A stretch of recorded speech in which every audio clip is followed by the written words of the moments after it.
Josh Boorman here from Boorman Lawyers, just outside Port Macquarie Local Court, probably located about halfway between Sydney and Queensland. So a nice little seaside coastal town here in New South Wales, and I've appeared today on a mid-range drink driving offence.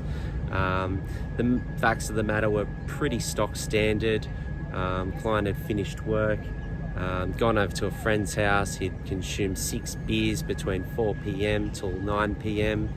Thought he'd space the drinks out for a long enough period, but unfortunately his last drink was only 20 minutes before getting into the car, so that would have spiked his blood alcohol concentration reading. He was driving home, relatively short distance. He's going to drop a friend off on the way, so he did have a passenger. But it wasn't his manner of driving that brought him to the attention of police. It was just a normal, random breath testing unit that waved him in. He gave a positive reading. He was then arrested and taken back to the Port Macquarie police station, where he delivered a final blood alcohol concentration reading of 0.114. So probably in the middle of the mid-range category. I guess the thing that made this matter a lot more serious and worse for our client is the fact that it was his third drink driving offence. He's only 30 years of age, and his last one, which was probably the saving grace for him, was a little bit of time ago. It was about 7 years ago. But third drink drive for a 30-year-old, it's not a good traffic record. And then earlier in his adult life, he had a number of criminal offences, stealing, enter dwelling. What else was there? There was, I think there was goods in custody. So and a number of high range speeding offences that were on his record too. So it didn't make for a good record. But I did show the court that over the last 7 years he has settled down with his partner.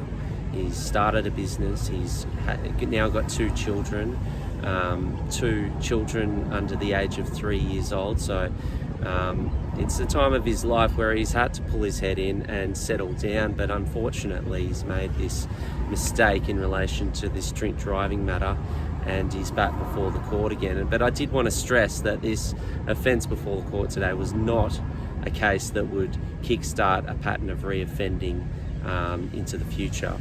One thing that surprised me was the fact that he'd never previously done a traffic offender program.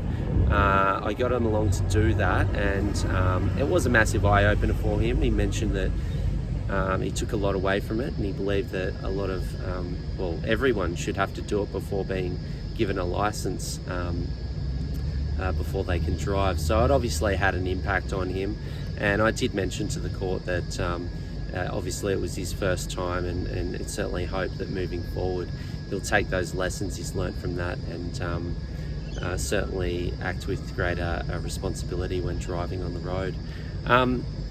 Our client today was very lucky. We pushed for and received the minimum disqualification of 3 months. That was backdated to the 9th of December when he was first arrested. So he's only got about 3 weeks left to serve on his disqualification. He's also got to have to do the 12-month interlock program, have an interlock device fitted into his car for 12 months. He was given an $800 fine, and no further penalties were forthcoming. So very, very happy and relieved client. He can move forward and focus on his job, his business, and looking after his young family. I think it's the last time we'll see him before court today. Signing out here at Port Macquarie Local Court in New South Wales. I want to thank you for tuning into Boorman Lawyers today. You can catch us at any of the usual social media platforms. Please subscribe to our YouTube channel. And if you've got any questions or queries, please don't hesitate to contact us on 1300 941 900. Hey guys, thanks for tuning into this video today. I really hope it was informative and helpful for you. There's another couple of videos below that you might want to check out that may be very useful for the process that you might be going through at the moment. Please feel free to like, follow, share, and subscribe to our YouTube channel, because we've always got fresh new content coming through all the time.